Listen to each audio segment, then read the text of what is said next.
Yeah, we got it in the end. Good evening, good morning, good afternoon. This is Harry from Hotspur TV. And I've got another takeover today after we guys did the previews together. Got the post-match show with Harry and Robbie. Hey, Robbie, you right? Good to see you, mate. Good to be on the channel. Hope Yeah, and everyone's good Harry and well. back again. We're doing this again, aren't we? Back Not again. I know. this I told you that we were back Saturday night. No, it's great to be here To once be fair, you again. actually did say that to me.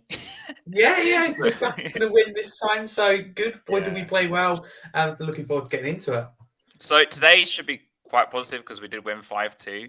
But we'll get into it straight away. So thoughts on starting lineup. As you know, compared to the last Premier League game, Solomon came in for Richarlison. So Robbie, what are your thoughts when you thought you saw the I sign? like the lineup. Mate. I thought the last few weeks for Charleston hasn't been good enough. I think, it's not just the fact he hasn't been getting goals and assists, he hasn't been contributing to play as much as I want him to. And I was a little bit sceptical when I saw Son as a striker, and it was a gamble from Post probably. But at the end of the day, it paid off. Scored a hat trick, played as a striker. Hopefully, we see him more as a striker now. And yeah, I thought the lineup was really good. I thought Solomon starting his first game today. I thought he played well, got 2 assists. I really liked the performance, and I thought a lot of what created that performance was the lineup that Postecoglou chose, and I really liked the lineup he did pick before the game. Mate. What I felt quite interesting personally myself was Solomon played off the left.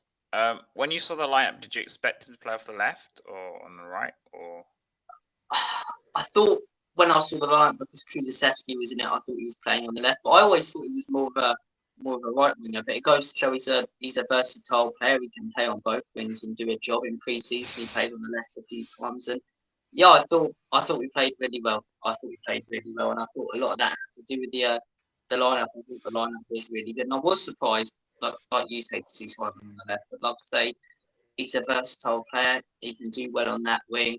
I thought we were really good today, and I thought it was a brave move for Man to play Sun Central and change things back a little bit, but it hugely paid off. It was a big gamble, and yeah, I think he needed to change things up, especially after what happened Tuesday. He needed a few brave changes in that team. He made those. I thought the performance was good, and the lineup was a huge reason for that.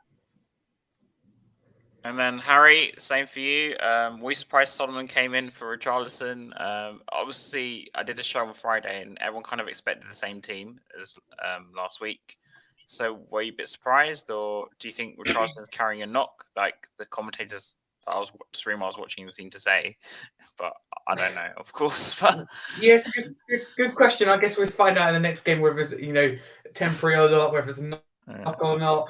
I'm going to be honest, I didn't see the games; it wasn't televised. But seeing the lineup, I must admit, I've sat here before, as you can relate to. I wasn't sure if Son was the man to play through the middle. I think we've discussed. I thought he'd be better used as an impact sub. He's probably wrong so far.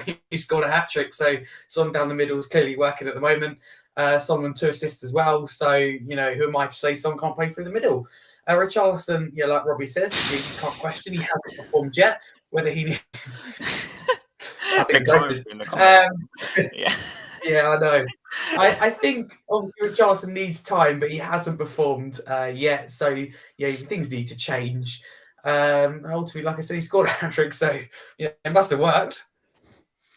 I just kind of want to bring something up about Son and Solomon. Let me just put something up. So let me go to you, Robbie. Sorry. Yeah, my computer's not having it. But okay, we got there in the end. But so I thought it was quite interesting he played Solomon with Son. And the reason I say this is because obviously Son's not the kind of player who really gets on the end of crosses like if Perisic played, or kind of player who he kind of thrives on like the through ball more. Do you think Solomon helped him a lot more? Like the fact he picked Solomon helped him a lot more today playing off the left? Because I think Solomon got 2 assists, like you said.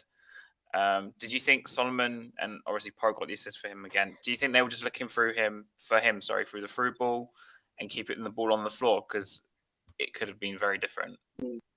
I think Solomon played a big part, but I thought it was the whole team together contributing as to why Sonny got that hat trick. I thought a lot of Maddison's creativity from that midfield was brilliant today. I thought he's played well in all his games so far, but the goal with Mint today was awesome, absolutely awesome in that midfield. I think with Solomon playing, the change up to his performance, but that was my one issue with it as well, mate. It was I was a little bit sceptical. Yes, Richarlison for me hasn't been good enough at all, and can't see him being good enough. But is Son the type of player to head in the goal and be that centre striker? No, he's not, but he ran onto it brilliantly. And yeah, I think we've tried that today. We've banged in 5 goals. Sonny scored 3 of them. I think we've got to try it again. And I think Solomon did play a huge part. Like you said, it was 2 assists.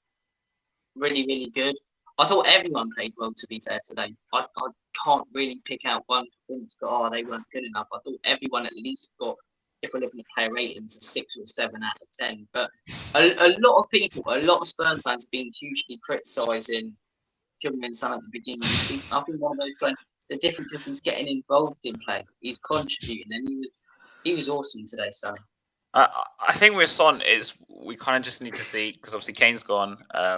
I know Richarlison's probably not going to play the next few games now, but we kind of need to see, because we saw before when Kane was injured in previous seasons, like under Poch or Mourinho or other managers, that he did come in and score the goals to kind of cover Kane's injury. But I think the test will be now whether he can do it on over like a longer period as a starter, because I think it's a bit easier when you're coming in. There's a lot less pressure. Okay, now there is more, but back then there was less pressure, and he can come in and just whatever he does, people kind of accept. But now it's like he's the main man. So, can I just jump in and say that last season when he scored a hat-trick against Leicester, we all thought he was back, and then he wasn't great, not being funny for the rest of the season by the end. So to say that Son got the Son comeback, I think is a little bit over the top, because we've been here before. So consistency is what we are after. It's not about getting on the score sheets, about performing and contributing to the team. It looks like he done well today. I don't know because I watched the highlights back. He's scored 3 goals, and Solomon got 2 assists. So it looks like it worked. So there's no need to change it, for the Sheffield United game. But yeah, for Son, don't judge just yet. Give him 5-6 games and see if he can consistently do this. So Harry, what did you think of Solomon then with Son? Because like I mentioned to Robbie, I think that was like a really good link up, if that's the right word to say it. Yeah, I've seen clips of the goals. I've seen the highlights. Looked very good. Obviously, got 2 assists to his name. I didn't think he was fantastic against Fulham, if I'm honest. I was disappointed by his performance because I expected more, because he came on against Man United and looked good. It was good to see him looking better today, because we got Johnson, who I believe primarily to keep Kulusevski on his toes. We've got Solomon and Perisic to keep Son on his toes. We've got maybe Johnson, to keep Richarlison or Son, whoever plays in that position on their toes. So it's always good to have healthy competition, because massive problem for me for the majority of last season is that Kulusevski and Son had a guaranteed place in this team, and they could go a stretch of 5-10 games playing really poor and still be guaranteed a place in the team. So it's good to see that we got that competition. I think Andrew's someone who give everyone a chance, but if at the same time you're not performing, you're out of the team, and I like that, because Conte didn't do that enough for me, especially with senior players. I've said it with Kane.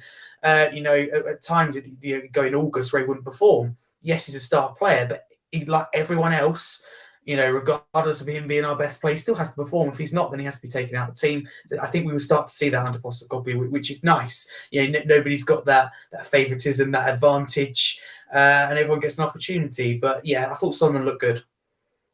Because I think if you played, I know it sounds strange because this is just in hindsight, I think if you played with Perisic, a lot of people say last season Perisic and Son couldn't work together. I don't know if it would have been a different story, but I think Solomon kind of was his like MVP today for Son, because obviously he got the 2 assists, and he kind of, I don't know, I just think they linked up really well from what I saw off the left. And I think we saw a different Solomon. Do you agree with that, Robbie? Like compared to when like midweek, I think Solomon was a lot better today. Yeah, he did look a lot better. I think he performed well. I like what you say about Perisic. I think one of the issues with Perisic is more inclined to put in the ball which is in the air, and he almost wants someone to jump up and head that into back there. Son, he's not that type of player. He's someone who, thrives on quick, threaded through balls that he can run onto, not that he has to get behind and fiddle about with. And I think that's one of the reasons why he struggled last season. Obviously, he had the injury, but every pass from Højbjerg or Perisic on that left-hand side was behind him. And Son doesn't work that way. We saw under Jose where Son was at his best, and when Conte first came in that season, the season before the last one, where he got the golden boot. He was running onto every single ball, and he was doing that today. I really liked what I saw. Solomon, I mean, he was poor on Tuesday, but then the whole team was poor on Tuesday. We were more flat than a pensioner's backside on Tuesday. We were horrendous, but we were so much better today. I think a lot of that has to do with Son, and yeah, I think you've got to give Solomon credit as well. First, game. There's pressure on him to step up because there's that competition for places. And I think you're spot on, Harry, what you say as well. The thing is with Postecoglou now, with those wing positions, there's competition. If a player don't play well, they're out. We've got Perisic, we've got Son, Solomon, Cooley, with Charles who can play on the wing. So you've got to step up. And with that pressure today, I thought you played really well. Another few positives. Again, this guy, I've lost the amount of praises I've said for him. But Maddison and Basuma, Harry, that midfield three. Excellent. Tell me more about. Yeah, honestly, this midfield three is magical and makes Højbjerg and Skip look like Sunday League players.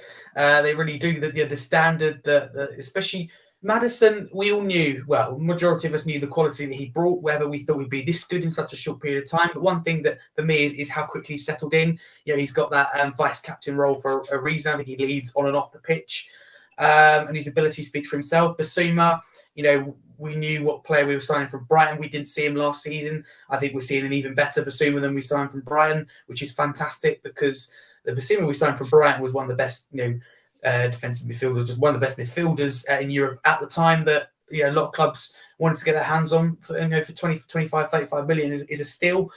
So that was great. Yeah, and the midfield three, they're just magical. Maddison is the heartbeat of midfield. If you take him out, then we have no creativity. But I love everything the midfield brings. It has a perfect balance. Where does Bentancur fit in? That's the big question. Who do you take out? Yeah, but I want to sort of through Maddison's goal because for me that was just trademark Maddison that I used to sit at Leicester. Like the ball came onto him and he was always going to hit it. I remember I was watching the stream, of course, and I was like screaming at him to hit it. And the first thing he does is just smash into the corner. But not just that, Maddison, I feel like, okay, this is a bold statement, but Harry, do you think he's on the levels or maybe even better than Eriksen? Let's go for it. Yes. It's like that. People being like really cautious, saying like Basuma could be our next Dembele. I think he's that far away. Or I've heard Maddison could be our next Eriksen. Why not now? The starts of the season he's had, the ability he's shown, I think he's up there because Eriksen was a player who had an impact and could win the game every single game. Maddison is showing that. Bournemouth, his movement on and off the ball and what he offers to the team, because I think Maddison gets injured, we have a problem. I think Bournemouth would have really struggled without him, that creativity, that movement, that one step ahead. So, yeah, he's really crucial. But, yeah, I think he's off the levels that Eriksen did reach at Tottenham. If he obviously keeps this up, Eriksen done it consistently over a long period, under different managers and for a few years. So if Maddison can do that, fantastic. But, the early signs are great. But Bentancur comes back in. I'm assuming he's ahead of Sarr, but it'll be tough on him because he's done a very good job. Which is great to see because all these players that were available to Conte that could have used he could have called Adoki back online. He definitely had Basuma, he had Sarr, but chose not to use them. Postecoglou comes in, gets the best out of them, makes a bold claim on Lloris, Dyer and Ndombele. Every other manager, well, apart from Ndombele, but Dyer and Lloris, manager's seen some of it in them, but he's gone, do you know what, I can make my own decision myself. So I like the way he's gone about that. In terms of Maddison, magical. Absolutely magical. The guy is just, honestly, I've wanted him at Spurs for about 4 or 5 years. He's so good. I think I kind of underestimated how good he'd be, if I'm being honest. I thought coming in, he might not struggle, but, sometimes players take time to get going. He just literally, right off the bat, he's been one of our best players this season. Yeah, he's been awesome. He's been absolutely awesome so far, Maddison. And Basuma, Robbie, what have you thought of his performance today? It's like we've signed a new player to the one we had last season. It's like we've got the one from Brighton. And what it is for me, it's almost as if he's got glue on his boots and the ball just sticks to his feet. It's like he never seems to lose it. And you saw these stats when he joined us from Brighton. I don't read too much into a lot of stats, but he was literally top for ball carries and keeping possession. We didn't really see it last season. I think one of the reasons was because he wasn't getting consistent game time, and two, because he picked up an injury. But now that he's literally probably Ange's main man, one of the most important, if not the most important player to the way we play football, I think he's loving that responsibility, loving the fact he's so important to the team. Some players struggle under that pressure. He's thriving. He's been so good in that midfield, and just even like Maddison as well. I like the guy on the field and even off the field. You see a lot of these footballers now, and they just talk like robots. They just talk like robots. After every game, they're on Twitter or Instagram, great win, and the thumbs up. Meanwhile, Madison's putting up tweets. I don't know if you guys saw the one against Bournemouth. It was like, good Saturday to you all, and the bloke in Row Z or whatever. It's like, it's great to see that players bantering with the fans. He's trying to got a connection to the fans. You can see it today and saw it last week. I think Maddison's been wicked so far for us. And Bissouma, some player. And obviously, Harry mentioned Sarr. What have you thought of him so far this season, Robbie? I really like Sarr. I think it's a lot of pressure for a young lad to come straight into the first team. He's played in the first team in his first few games. I thought when did he start against Brentford? I think it was Skip, wasn't it? Skip. Yeah, it was Skip. Yeah. And he wasn't amazing. And we saw Sarr against Manchester United. It was like, hang on a second, this guy's good. And he was brilliant against Bournemouth, brilliant today. I mean, when Bentancur comes back, that midfield's going to be very, very interesting. I think we could struggle a little bit in January with no Bissouma, Sarr, and Son. I believe he's going to the Asian Cup as well. But yeah, I think Bissouma's look classy. I think Maddison's look classy, and Pape Matsol, he's looking really good for his age. Because obviously there was talk of Højbjerg leaving and Gallagher coming in. Do you think this Gallagher would have even got a game? Because you've got Maddison, Bissouma, and Sarr like the starters, let's say, and Skip, I guess, is like the Sarr backup. You know, Bentancur's coming back. Would Gallagher have even got in the side if he came? Because Højbjerg only came on like 10 minutes or something like that today, didn't he? I think the only reason or way you get into the team is if there was an injury and you play a lot of the games in January. For me, even when we've been linked with Gallagher, I thought getting in the centre back or a striker was more important, which we haven't done. But I think if you see my channel, you know my opinion on Daniel Levy and Ulrich. I want that all day. But I think with Gallagher, like you say, would have even got game time. I'd say Bentancur would be above him when he comes back. Maddison's above him as an attacking midfielder. Bissouma's above him. Sarr's above him. And then he's also competing with Skip in there as well. So, and Gio, obviously. So, yeah, I think... I've got the sell. So that's what I'm trying to say. Like, would he have even got a game? Because it's just exactly. so many options. I'm not sure he would have. I'm not sure he would have.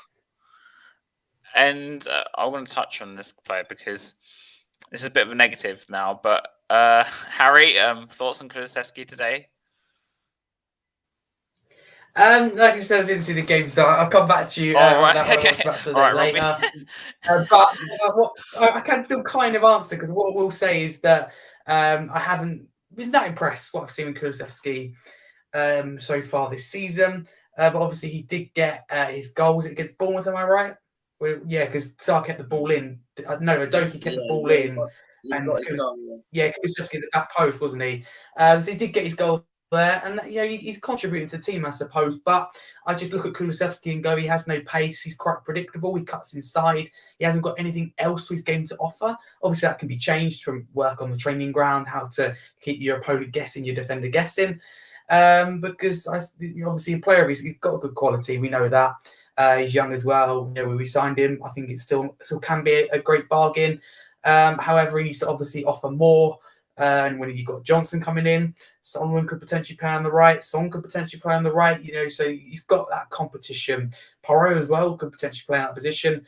If he's not quite as good defensively, so you've got options. So there's no reason for him not to perform. Again, new system. I would give it time, but as long as he contributes, a new role for him. I personally think this system doesn't quite suit him. I think Kulusevski better in phases. On the counter-attack, but we shall see. But yeah, not fantastic. I don't think his place is for Sheffield United, put it that way. Robbie, I assume you saw the whole game like me. Yeah. What do you think of Kulusevski's performance? Because he's kind of under a lot of scrutiny, especially with someone like me this season. Because I don't feel like he feels like is his strongest position in this system is on the right. And I felt like today he struggled personally. That was my opinion. But Robbie, what do you think? I didn't think he was unbelievable, if I'm honest. I didn't think he was terrible, but he could have done a lot more when you're looking at what Son and Solomon were doing. I think against Bournemouth he was really good. Against Man U he was okay, but so far this season and like last season, he's just turned into a little bit of a one-trick pony for me. It's so easy for teams to suss out what he's going to do every single time he gets on the wing. He's going to try and cut outside to the outside of his boot with his left boot and then try and curl it. And every single time that's being sussed out. I think why he did so well when he first came in that first season under Conte when he got top four was because teams hadn't sussed him out and he was thriving. I think last season injuries affected him a little bit. Teams are figuring out how to deal with him, and it's becoming harder for him. I do think he's a good player, but is he as good as some Spurs fans rate him to be? I'd have to say no. I don't think so. Well, the thing, I've been pushing this, by the way. I don't know how much you've seen of me on here or on other things. I really want to see Kulusevski play in the middle because I don't think he's suited at all at playing on the right in this system. But obviously, Lo Celso's staying now, so the chance of him playing in the middle quite remote. I'd have thought so, and we're knocked out the cup. We're knocked out the cup as well. So who'd you take out? I'm just saying, there's like a backup for Maddison, but because Maddison can't play every game, surely. Oh, I don't know. It's good enough. It could be interesting. You could give him a go as that number 10, maybe in Maddison's role if we want to rest Maddison at some point. But then, when would we want to rest Maddison? You'd rest him in the cup games or out of those. You know, if like one game a week now until January, we won't really have to rest players. And as much as I think recently going out the Carabao Cup is pathetic. You can see it as a little bit of a positive going in the league, one game a week. He's quite strong about Kulusevski. It's just that when I watch him now, like you said, he's very predictable. He's always gonna come in. And what I felt Solomon did well on the left today compared to say Kulusevski is Solomon kind of mixed it up a bit. I felt like he had that through ball as well for Son. But it's almost like Kulusevski and Son linked up really well in the Conte system. In this system, I don't know what the issue is, but they just don't seem to be clicking as well. Like, do you think it's to do with? I know I had to bring this up. Do you think it's to do with the fact that Kane's gone and then two are just not clicking as much as they used to? It could be a little bit of that.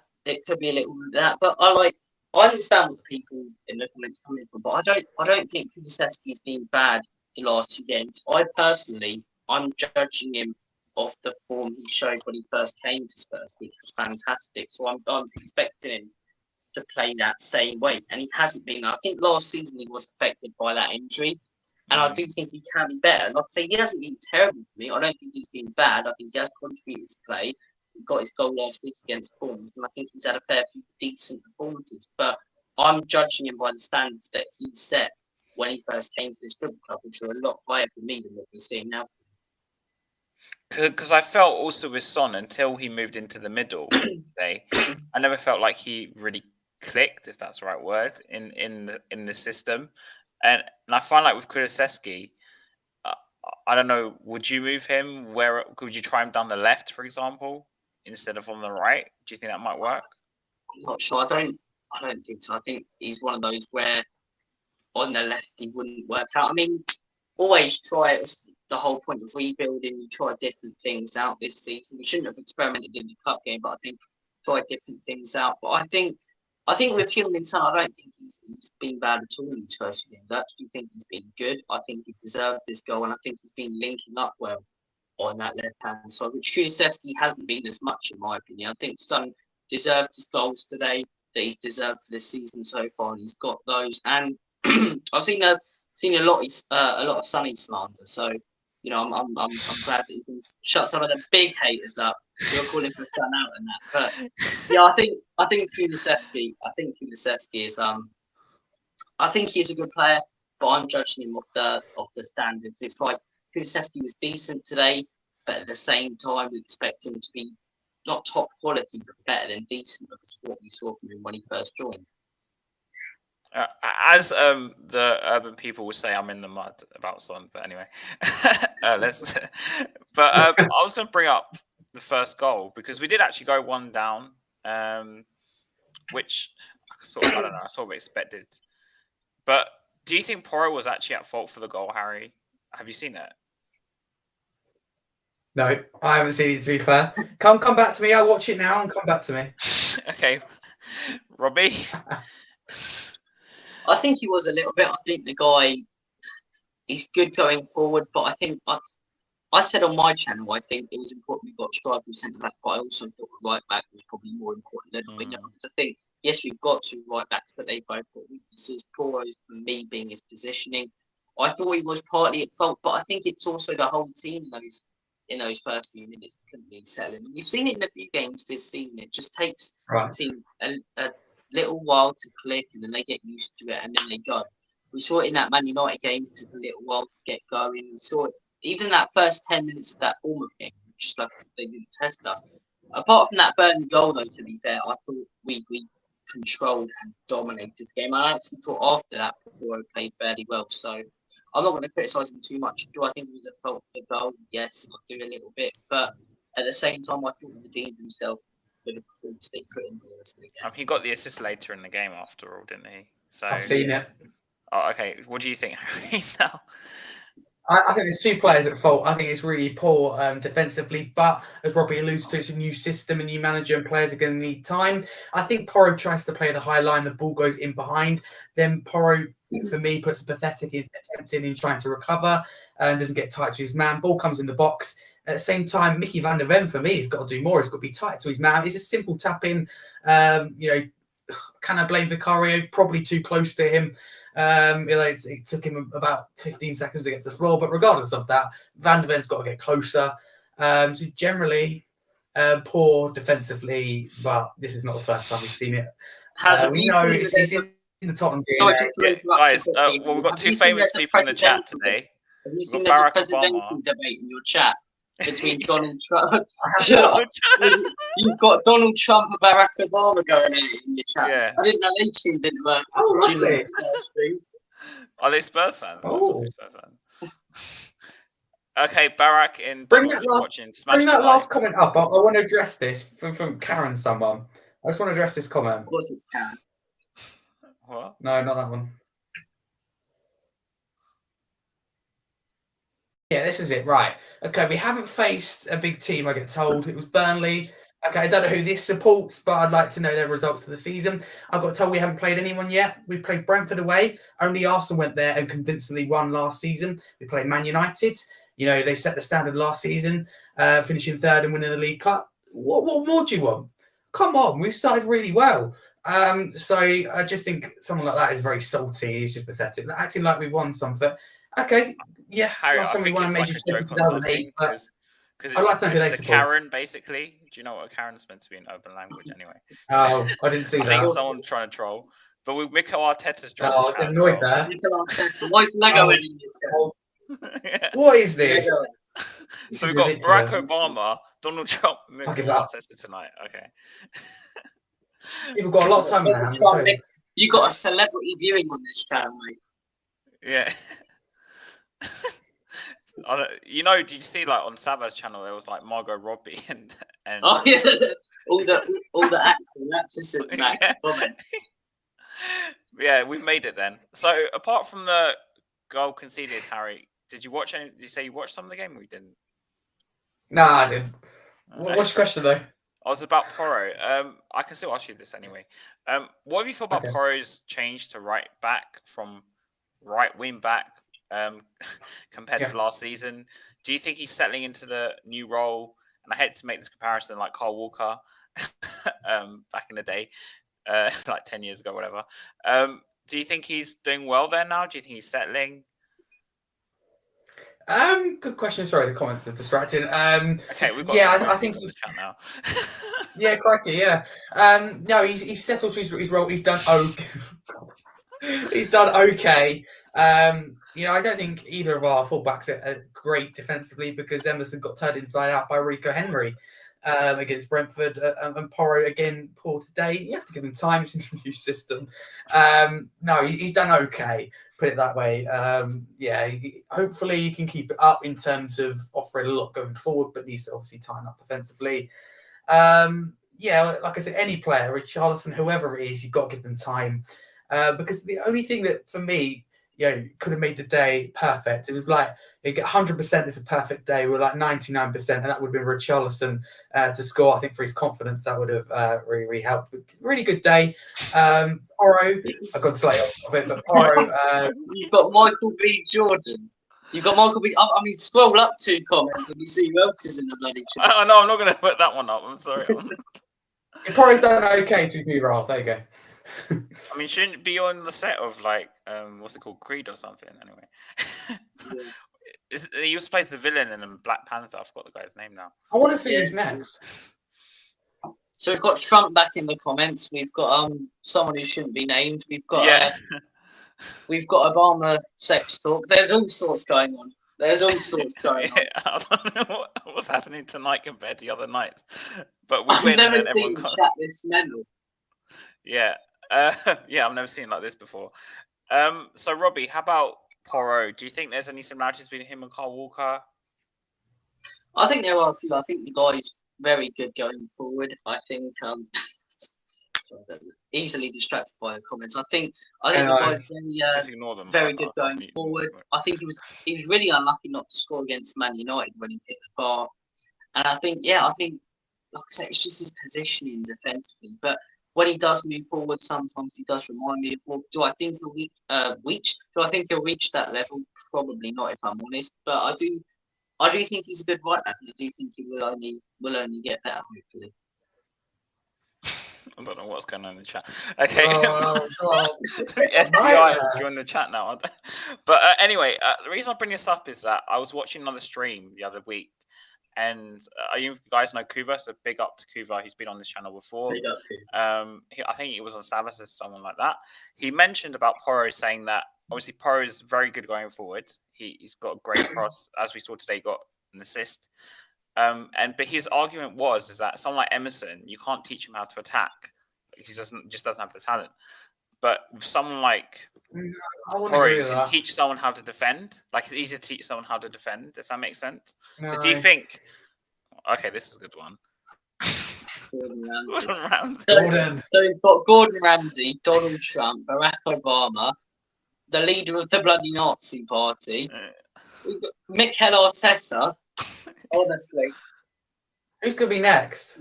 Yeah, exactly. Wow. McAndy, what? I've never seen this. Oh, I'm finished. My Saturday night's finished now. I can't see anymore. But we're trying to talk about Spurs, and meanwhile we got this absolute storm brewing in the comments. Yeah. But anyway, so do you think? I know Andrew's a very attacking manager, but do you think he can teach Porro how to defend? I hope so. I think against Man United, I thought defensively is. Sorry, what's the point? There's a lot of other stuff going in the chat, so I can't see all your comments all the time. It's nothing against you, mate. But I think honestly, I think Porro against Man United defensively was good. I think he was putting in some really good tackles. I think it's right. Okay, focus on Spurs. Don't look at the chat. I'm not going to look at the chat anymore. I think he was good against Manchester United. Yeah. I think I think he was good against United. I think he put in some good tackles there. Is this actually Alex? He put in some good tackles. Is this actually Alex? Alex, Mr. Box Office. Is this actually Alex? Is this really you? Sorry. Is it Mr. Box Office? Is it the ratings killer? Yeah. Don't worry. I like Alex actually. By the way, big up Alex as well. Actually you sound big up Alex. But yeah, hopefully he can sort out his positioning, because going forward he's classy defensively as well. I think apart from his position, he makes some good blocks and tackles. It's just he's sometimes so far away from his man. I think he needs to sort that out. Okay. What? I don't know. Anyways, okay, Romero. Yeah, he scored a brilliant goal. Harry, did you see the goal? I did, yeah. I thought he'd taken it really well. Just to say about Romero, special shout out to fellow Luke from Park Lane Podcast, who said Romero should be dropped last season and should be sold. He will claim not that. It's funny that because I'm going to find the tweets he put about Romero. Every podcast I'm on with you. I call Luke out every podcast. Luke, you never listen, but if you are, admit when you're wrong. Yes, you're right about Postecoglou. Come on, own up when you're right. You got this wrong. He told me that, he's calmed down a bit. You proper slagged him off. You think he should be dropped for Eric Dyer. Come on, admit it. Romero's been excellent. Yes, he's calmed down. I think it comes with a new role, new manager. He's got to, earn his place in the team like every other player has, and vice captain as well. I'm sure would have played to that. And also, I think having a better centre back next to him, he doesn't feel the need to make stupid tackles to save the day for Tottenham at the back, because he's got a good partner next to him. So that's fantastic. But I want to know who said that you can't teach Emerson how to attack? Kuva, I think it was. I don't think he was specified Emerson. He was just saying that players who are more defensive by nature are like harder to teach how to attack. It's just that I don't agree. I think you can work on anything, really. Attack, but anyway. Maybe. I think some players it's Thanks, more Alex. difficult to teach Alex. them. Big up, Alex. Yeah. Big up, Alex. But I think some players it's more difficult to teach them, but I think you can always teach some. I mean, it will never fully work out, but like I said, I think you can teach Ben Davies to be a striker. Yes, he won't be brilliant, but you can still teach him. I'd love to see that one day, actually. But as in with Romero though, Robbie, obviously Van der Ven's come in, and Romero's not playing alongside Dyer or Davies or people like that anymore, or Sanchez. Do you think that's like developing a good partnership? And do you think Van der Ven's the difference maker in terms of Romero calming down? Or obviously, and also talk me through his goal, because his goal was just unbelievable. Oh, his goal was brilliant! What a strike! What a strike! What an absolutely brilliant strike! Yeah. I think with Romero, he's always been a Rolls Royce for me. I think last season at times he got reckless, but then if you're playing around players who are bang average or even worse than bang average, there's still Alex is saying he says everything's bang average. But I think to say like last season when he's playing next to the likes of Dyer and Sanchez, that's going to bring his level down because of how sloppy they are. I think this season next to Van der Ven, he's got a quality centre back partner. I think Van der Ven scored 2 own goals, but I think honestly neither of those were his fault. I think both of Sanchez's fault, and I think the guys look really good. You play next to better players, you will improve as well. They'll get the best out of you, and I think Romero so far this season, today he was awesome. He's actually scoring goals as well, which he's never done before. 2 so far this season. Good going forward, brilliant defensively. He's putting in some brilliant tackles, but he's not being reckless. He's not putting in stupid ones like he was last season, which let down how good of a defender he was at the time. So I thought Romero was mint today. I thought he was quality. Do you think that Van der Ven? I'm Austrian Van der Ven. Do you think he reminds you at all of Vertonghen? Because that's the he does. He does a little bit. He's left side. I think we've been looking for that left-sided centre back. The issue for me, and why I say we should have brought a centre back in, is because if Van der Ven gets injured or Romero gets injured, we've got Dyer and Sanchez, we've got Dummer and Dummer straight back at the back. So I think we should have signed a centre back. But in terms of first team centre backs, I think we've got 2 quality players, and I think Van der Ven's good left-sided centre back. I think even he's aggressive, but he's not ridiculously aggressive or reckless either. I think he's made some really good blocks. I've been really impressed with him so far. Really impressed with him. I think as well, playing out from the back as well, the amount of misplaced passes we saw last season with Dyer and Sanchez, I haven't seen them misplace many passes at all. Same with Vicario even as well. How calm they are when it comes to playing out from the back, I think is brilliant. Also with Romero, do you think the vice captaincy has been one of the big reasons that's calmed him down? Because last season and the season before, because he's been here, it's his 3rd year at Spurs. Correct me if I'm wrong, Robbie, but is it his 3rd year at Tottenham? I think so. Yeah, I think it is. Yeah. it's the first year I've actually seen him when he's just been not being like relaxed. I don't know if that's the right word, but I've not seen him be so like aggressive in everything he does. Like he's that Roy Keane meme or video that you've seen. You know what I'm talking about, right? When he talks about running into people. Yeah. That's the vibes I used to get from Romero like the past 2 seasons. He just wants to smack into someone. But now, do you think the vice captaincy, because he's got more responsibility, Robbie? Do you think that's what's calmed, like one of the reasons that's calmed him down? I do think it's played a part. I do think the responsibility of that has played a part. I also think, like I say, the reason he was so reckless last season was because he was playing next to the likes of Dyer and Sanchez. And I think playing next to those two would frustrate anybody, in all honesty. I mean, I can deal with that and not get a red card at least once in a season. I think playing next to that mediocrity and, them consistently letting you down, I think it made him more reckless because he wanted the ball more and he had to do everything himself. And he's thriving with some of these stupid challenges. Now he's got that quality surrounding him in that defence. I think he's less likely to do it. But I do think the vice captain will give him that bit more responsibility. Harry, thoughts on Romero, his goal? I'm sure you've seen the highlights for the goal, right? And also just his general performances over the past few games. Do you think, like again, the captaincy's been a factor, or do you think it's just maturity, or what is it? It's a bit.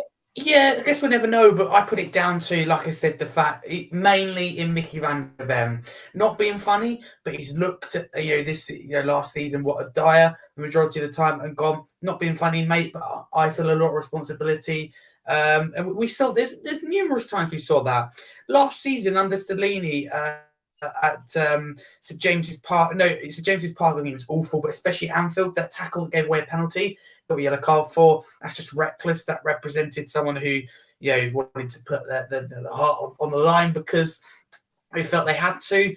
So I think, obviously getting a new manager in as well, I think that has a big impact. He's got to be mature, show the manager why he's in this team and why he should keep being in this team. And the vice captain's role would have obviously helped, being part of that 3 players in Maddison and Son as well, the leaders of the group. But I put it massively down to Mickey van der Ven because you see for Argentina, he isn't rash. He just isn't because he's got a good partner next to him, whether it's with Otamendi or whoever it may be. And he doesn't have to make those decisions. I think. What do you think, Robbie? Yeah, I agree with you. I think he's got a better partner around him. He's less rash. I think he's more calm. I think he's a lot better. And I think we saw it, Harry. I think we saw it yesterday. And have seen it this season. I think some of the performances, a bit like today, Romero going forward even defensively, he looks like a player with so much confidence in it. And like they all do, to be fair, the entire team look like they're genuinely. And do you know the thing for me, boy? And some people call it cringy when you see your teams doing these silly celebrations or whatever. Yes, they can be a little bit cringy at times. But I like that because it shows the togetherness in the squad. One of the things for me last season, and I understand it's sometimes when the team celebrates, like just a high five because it's like, okay, the job's not done. But when we scored under Conte and Jose, which literally get together, not say anything. Now we're seeing players running over, smiling, clapping their fans, jumping up and down in front of them. One thing as well, just quickly, I know I'm going completely off topic on Romero. I'm going to talk about the manager now. But Ange Postecoglou, he's done it in these 3 away games that we started off the season with, going over to the fans and forcing the players to go over and respect them.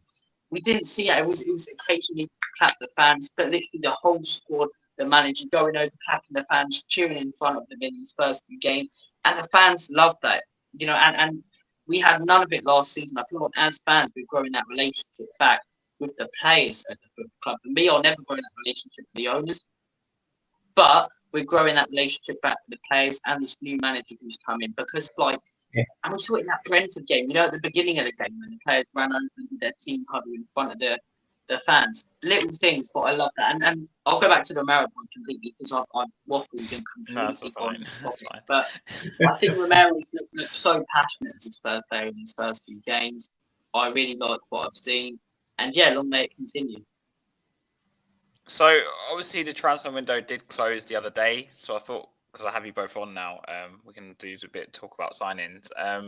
Robbie, first of all, what have you felt about our signings overall this transfer window? And the outs, because Tanganga, I think, went out, didn't he? Yeah. He's gone for good pretty much. Tanganga, I'd Regulon. say. Yeah. I think we've Regulon. for me I think we've made some really good signings. I think Maddison is a really good signing. I think 40 million, yes, it's a lot. It was funny when Andrew was calling, he said, got it for a bottom. 40 million, mate. Awesome. But I think 40 million when you look at players like Caicedo going for 110, I think that is a good price. I think Manuel Solomon on a free, it's free. If it goes tits up and don't work out, you haven't lost any money. I think Van den Ven and Vicario are good signings. The issues with me in this window lie with the fact that we've kicked the can down the road when it comes to getting players out the door. And what I mean by that is we're just putting off the problem. Kicking the can down the road, we're going to have to kick it again. We're loaning these players out. We're going to be in the exact same position we were last summer and this summer, next summer. We've got all these players who, where a lot of the Dave Scarlett's an exception, but the lots of Regulon don't fit into the manager's plans, yet still here because we can't sell them because Levy's constantly asking for a little bit more. When you want to get Deadwood out, just accept the first bids that come out. Otherwise, it's points you might as well terminate their contracts. And Dombele, we're stuck with him for the rest of the season. Lloris, we're stuck with him for the rest of the season. We bought in his replacement a month ago. Genuinely, I think a lot of these players as well. And then Dyer left with him. And the thing for me is, with Eric Dyer, a lot of fans going mental at him for just being happy to sit out on the sidelines and go next summer. I don't blame him. Big up Bobby K in the chat as well, but I don't blame him. I don't blame him. He's getting paid a hefty amount, more than he would at most clubs, to just sit on the sidelines and do nothing for a season. Yes, it's slightly unambitious, but I think we've made some good signings in the window, but I don't think we've cleared that dead. I think loaning players out is just postponing dealing with the problem. And yeah, for me, it's another summer transfer window that started so well and it's just gotten slightly worse towards the end. Brennan Johnson, nothing against the guy. I like him as a player, but I think that money should have been invested in the centre back or a striker based on the fact we've got Dyer and Sanchez on backups and Gift Orban. And I don't want to sound too negative because we've won 5-2 today, but I do think that could come to bite us in the arse in January when we've got players going out. And even this season, if we get an injury, if Romero gets injured, Sanchez straight back into that team. It's worrying. One player I actually thought of that we've been linked with for a long time that I would have really liked is someone like Hincapié, because he can play left back and he can play centre back. So he would have kind of covered a couple of positions. Obviously, I really wanted Colin Wani. He's going PSG. And Harvey Barnes, I think, would have been a great signing for us. Those are three I really wanted, but we didn't get any of them done, of course. Harry, what are your thoughts on the transfer window overall? Good question. Yeah. I love this comment. Yeah, you're not the only one who said that, to be fair. I'll take that, I think. But what's funny, Bobby, is that I seem to criticise the Salsa more than anyone else. Because when he done well at first season he signed, I remember under Rooney, I was constantly slating him off. You're lucky you get compared to myself, so I get compared to any footballer ever, any celebrity who's got a big... You laugh at the comparison I've been told of Luis Suarez. Someone told me once. Luis Suarez. Oh. Anyone who's got a big forward. Or Iago Aspas, he used to play for Liverpool, is another one. Oh, yeah. For some reason, it's always Liverpool players. I don't know why, but... Maybe. Sorry, I completely went off topic there. Thank you for the comment there, Bobby. I'll take that. What we say, transfer window. Yeah, if people don't know me, I tend to look at things in a more negative view. I think my score predictions will represent that. And partly in podcasts, we have a score predictors table. I'm at the bottom of it because my predictions have all been negative and we start the season well. However, I think we've done some good business, very clever business, and brought in some really crucial players. James Maddison, 40 million still. For me, the sign of the summer in the Premier League, but bargain. I know 40 million, but this current market, Robbie alludes to 115 million for Caicedo, 100 million for Declan Rice. I know I'd much rather have Maddison, slightly different position, yes. McAllister, even 35 million. I'd much rather have Maddison. You got Havertz, you got Mount, who are going for more than that. I'd have Maddison over them any day of the week. So that's fantastic. We've got a quality centre-back in Van der Ven. Fantastic business. Vicario, we've got slated early on. We saved some money not going for David Raya. I was one of the ones who wanted David Raya. Looks like we've got a good goalkeeper who settled in for a good price as well. Stolen on a free. I mean, clever if you like. Brennan Johnson, I think he's overpriced. The money could have been spent on a backup centre-back or a striker, as Robbie perfectly alludes to. It hasn't, but nothing against him. I think it'd be a good addition to the squad. Where it's let me down, I'm going to give the window a 7 out of 10. But where it hasn't got that close to a 10 because we failed to move players on, which is the key part of the window for me. We haven't bought a backup centre-back in. That would easily make it a 10 for me. Getting players out on loan, obviously it's good to reduce the squad size. I remember sitting on here less than 2 weeks ago saying we had 39 players and wanted 25. That's a crikey, that was a big difference. And when you sign replacements like, again, Robbie says perfectly, in Vicario, you should plan Reece's future before then. We knew from day one he wasn't going to be part of Ange's project. When Vicario came through the door, we knew that he'd be in there because of playing with his feet. We knew that from everything that we heard. So it's just baffling. And you have to take the money. If it's true, I don't know. But Davinson Sanchez, if it was true that a 12 million euro bid came in, which is about 10 million, I would have accepted it for a player that could leave on a free, or for a player that was struggling to move on. I love Davinson, but I don't think that he's good. I think his opportunity's gone. Put it that way. And I think he'd be better off for his own sake elsewhere.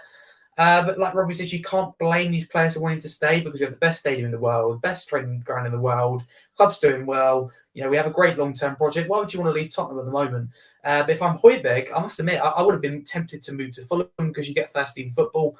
But yeah, we failed to move players on Has, and that's ultimately why I'm only going for a 7. But lots of people go less than me because you can't please some people. I said 3, so on a chat the other day. I'm not going to question it. I went with 4. Huh? I think also you've got to consider we've lost the best player we've had for decades at this club as well. And not replaced him, to be fair. Exactly, that's definitely arguable. Yeah. There's just a lot of issues we started the summer off with for me that we finished the summer with. I mean, Dombele's still here, right? Isn't he? And Dombele's still here. Oh, yeah. Still here. Still here. Dyer's still here. Didn't clear anyone. I was hoping we could get Fatty in and Fatty out, but neither of them worked. So that's not mine. I stole it from someone else I saw the other day. I quite like that one. That is a good one. Fair enough. Yeah. But I do think that we've done okay. Like we've at least finally replaced Vertonghen, and we'll see. But the Romero Van der Ven partnership's going to blossom, I think, now at this point. Yeah. And Adonis has come, which has helped the left-hand side a lot. He's got from his loan, he's come back. And obviously Maddison is for me, it's like the best signing we've made in years, probably. And obviously him and Basuma just settled so well together. As Alex would say, the team chemistry, Mr. Box Office would say the team chemistry looks like it's coming together. But the thing that worries me is more just injuries. Like if we get injuries in the front areas or in the back, especially, do you think we can cope, Robbie? No, I don't. That's why I think it's fantastic now. But I think we saw on Tuesday that being seen isn't good enough. And if we have to rely on any of those players for a fair amount of time in the league, then we're in trouble. Bobby K just got it spot on in the chat. If Arsenal can cancel Pepe contract, how they're Dyer and Dombele and he's still collecting a paycheck. I agree. We're just letting them sit on the sidelines when they're not in the manager's plans. No one's going to buy any of them. Everyone's seen them, Dombele. They know the guys are the waste of space in football terms. Lloris is too old. Would have been harsh if I said waste of space, and then not the football terms. Then I had to fit that in at the end there. But I know. I think we just needed to clear out these players. No problems. I'm just terminate their contracts. Bobby Taylor's got a bad time with the international breaks. Am I allowed to swear on this channel? Well, we are monetized now, so I don't know. Marlon, Marlon's going to have a go at me for the chat already when we go off this. What happened with the chat? Yeah, I don't want to ruin the monetization. So he can do one, man. It's just like, these players are just they're just stealing the living. And Bobby K as well there. All that talent and just a lazy so-and-so. And Dombele, and I agree because the guy has so much talent, and that's what's frustrating. He's genuinely one of the most skillful players in the world. But honestly, he's so lazy. I'll try my best, Bobby K. I'll try my best. Bobby's brilliant.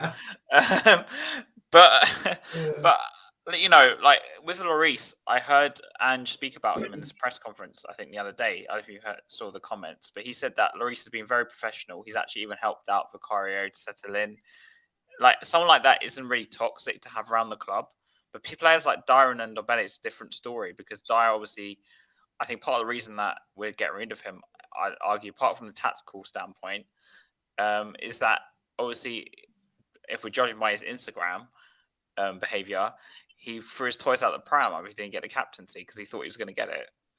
And obviously, then Ndombele's just a lazy sod, basically. So, but but unfortunately, Dyer wants to sit out his contract. I don't know if you've heard, he wants to sit out his contract for a year and go to abroad next summer. So, yeah, we've got issues there. Sorry, what was the question? I thought you asked. No, it was just me rambling on. Don't worry. It wasn't a question. The usual. Obviously, after today, Richarlison wasn't in the team. What do you think this means for his future? Do you think he'll get given another go, or after the international break, or not? Richarlison, I've got to be honest, I don't like the guy. I know a lot of Spurs fans are. I know a lot of Spurs fans like the guy, not get behind the guy, but he just does my head in, man. I'm not going to lie to you. One goal the whole last season. I think he's been so poor in his first few games. Yet he's prancing around at the top of the stadium and not but acting like a pitch. And just everything about this guy winds me up. Everything about this guy winds me up. And then he's going about, oh no, it's like, oh. Honestly, I want nothing more than to be proven wrong. I would love Richarlison to score a hat-trick and pigeon the bloody hell out of whoever he scores it. But it's not going to happen. He's not going to score a hat-trick. There's more chance of Superman flying over my house right now. It's not going to happen. Honestly. So I not feel so privileged that Barack Obama was in then, Jazz. I don't know. We've had Barack Obama. We've had Trump as well. I don't know how he's commented when he's. Apparently they've raided Irish Hotspur according to Jazz. He's in a bit of legal trouble.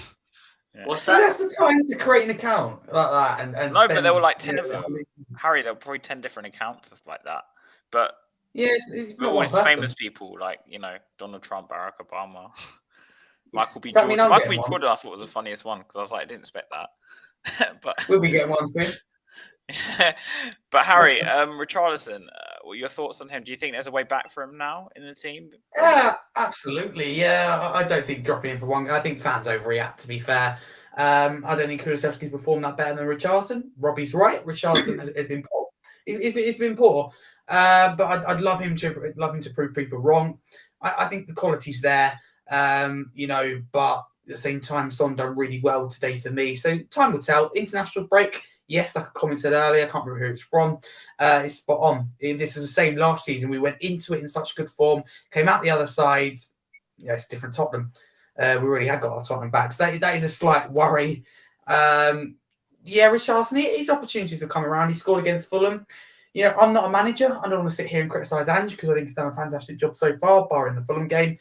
Don't get me started on that. But I wouldn't have brought him off against Fulham when he's just scored because of confidence. I would have started him. He's just scored. He's confident. One thing he's been lacking is confidence. That's what I don't get when any manager drops a striker after scoring or brings him off. I've never quite understood it. I think he was carrying a knock. At least that's what the get on with it. You're playing for Tottenham Hotspur. Get on the pitch. Well, apparently he's been playing. What I was told. Do you know? If you guys don't know, if he's got a knock, he should be forced to play.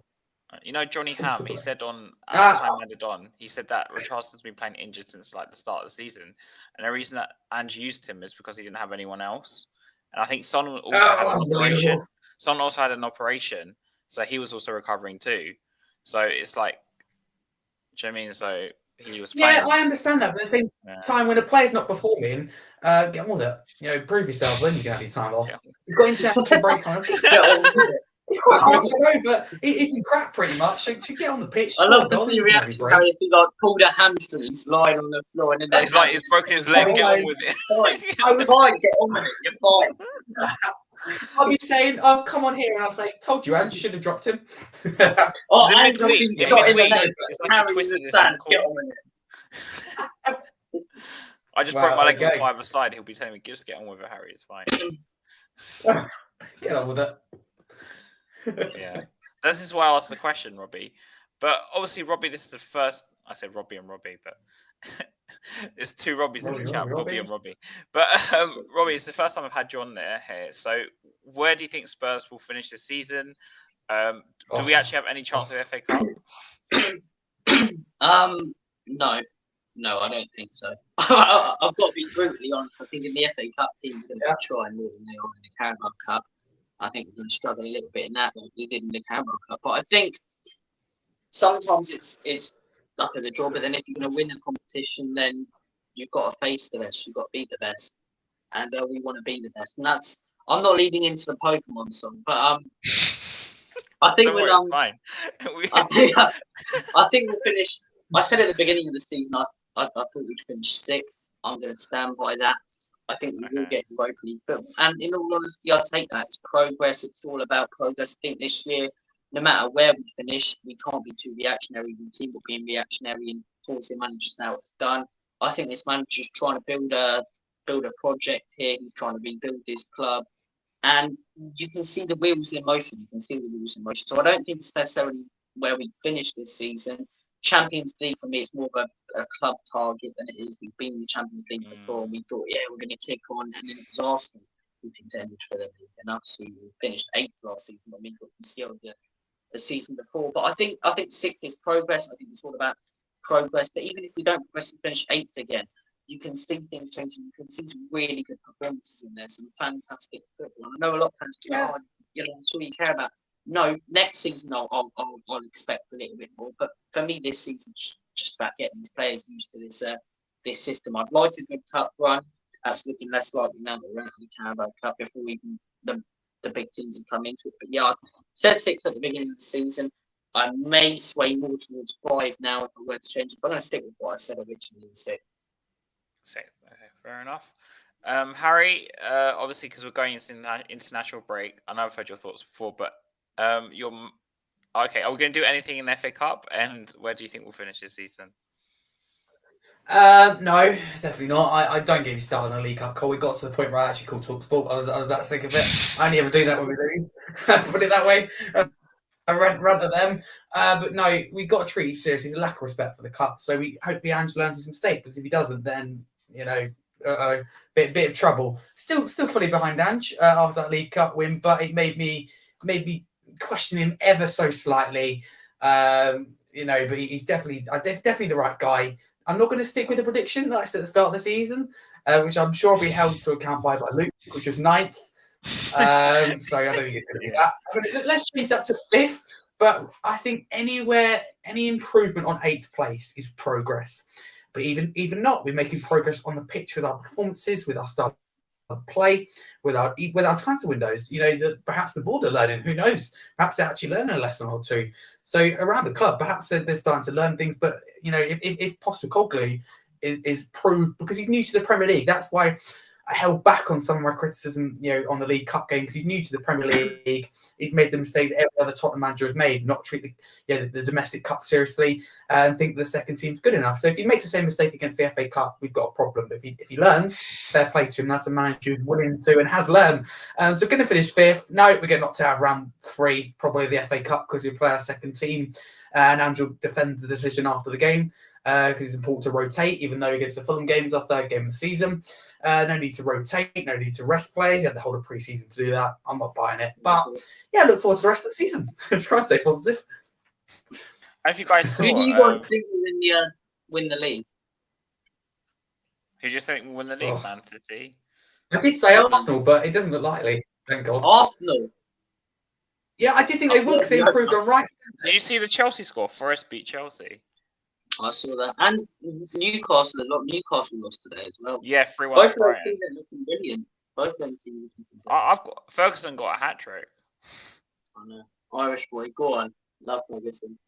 But people are telling him it's like the new Harry Kane, new Wayne Rooney, I'm not sure about that. He looks a really good player, though. He looks a really good player. He's someone who I wanted us to go in for in the summer. If you really want to know, that they were demanding... What was the price? 120 million? For Ferguson? Yep. F that for being to himself. I'm out then. I don't know. Tomorrow, Super Sunday, by the way, guys. If anyone's watching, Liverpool Villa 2:00 and Arsenal Man United at 4:30. The Liverpool Villa game isn't even televised. They're showing the Palace Wolves game. They're showing Palace Wolves. What is up with these like Sky Sports? The games, so they choose to televise Crystal Palace versus Wolves, Sheffield Everton today, and then they don't show off. I heard exactly what you said, Harry, on Tuesday. It was spot on. Why are they not showing an all Premier League game, a proper exciting cup tie? Instead, they're going to put on flipping Leeds versus bloody. I can't even remember who it is. That's how forgotten. Yeah, that's how forgettable it was. If you're gonna, I got told, you thought the cups for smaller teams, blah blah blah blah. It's good for Salford. The only game it's on is because Gary Neville, Sky, Salford, etc. I think it's wrong that you should be allowed to sit there and be that biased. You can't do that. I think that's wrong.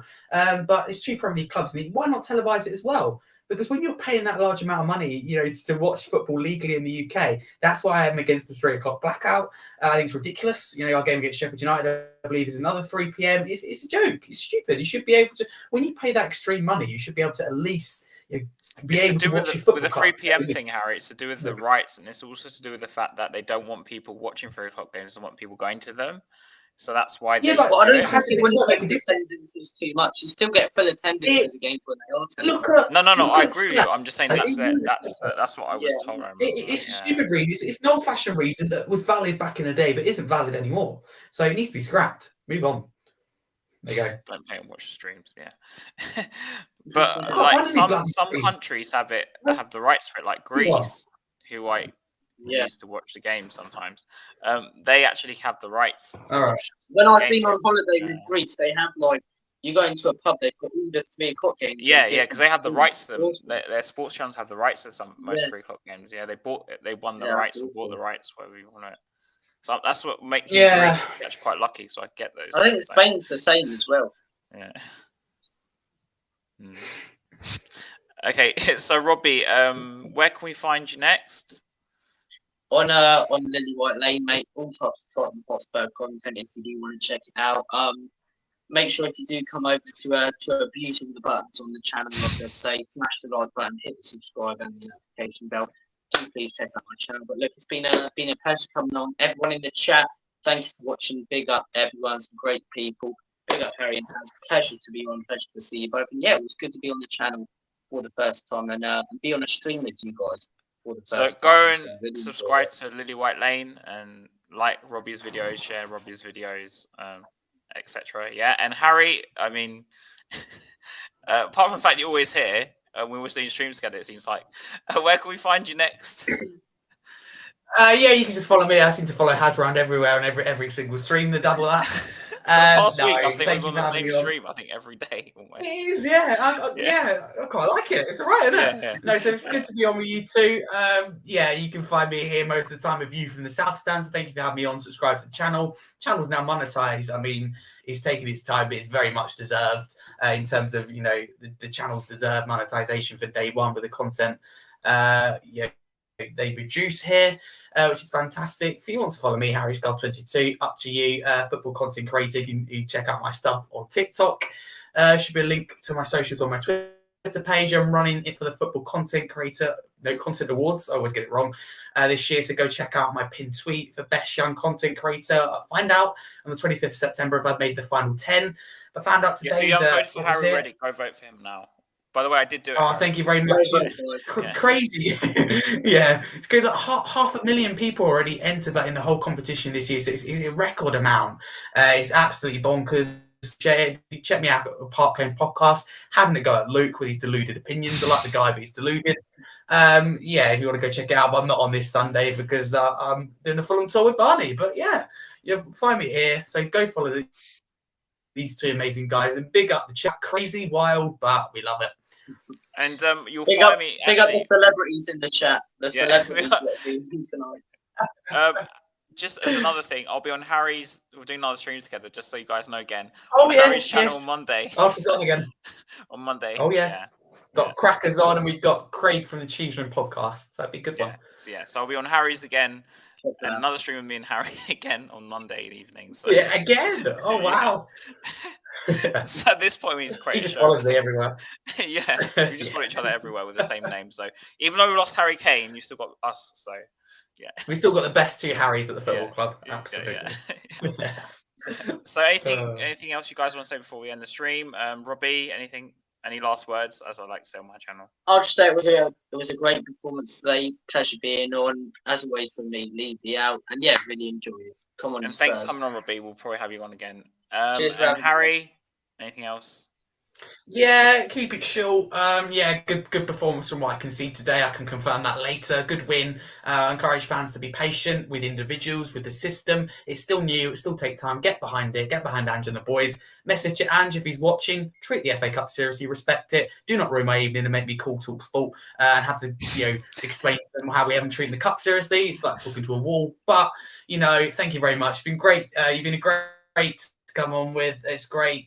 Robbie, first time as well on the stream with you. Obviously, discussed before, followed your page, followed your stuff. So yeah, it's great to come on with you. Come you Spurs. Long may this continue. I can't win the league. And before we end the stream, big up to the people in the chat. All the political people who I can't remember the names of. Scott M, Jazz Jones, Ian Satwick, Adrian, who's always here. Thank you, Adrian, coming on and bigging up people. Just Go, who loves Spurs. Big up. Jazz Jones, who would love me to say I'm in the mud. What's the point, FC? We've got a Newcastle fan in the chat. Talking ball. Oh, I don't know. You're going down. Not a bad performance from. I was going to say big up on Arteta, but I'd be lying. Paul Brown, some guy about Conte. Anyone I've missed? Sorry about that. There's a lot of names here that we've Bobby seen. K. Bobby K, yeah, Bobby K, of course. Bobby K, Mr. How M. can you forget Bobby K? Absolutely. Barney Ambrose. Barney Ambrose, Jordy. thanks for joining. Mr. He's a Fulham fan, so thanks for coming again, mate. We And got Jordy, Barney. I'm not sure why he's heartbroken. I know you guys lost, but you actually my tip to actually challenge for the title. Now you're just letting me down. I predicted him. But I Be think interested City to hear are though gonna from take Geordie. it by I Canada. want to know from Geordie if he thinks it's too early to panic or not. It'd be interesting to know because you've lost 3 in a row now. Tough games, 3 in a row. I mean, they have had a tough start to be fair, but I thought Newcastle didn't lose those games last season. Tonali was a good signing. Yeah. Yeah. All right, so before we let you guys go, come on, you Spurs. Up the Spurs. Come up the Spurs.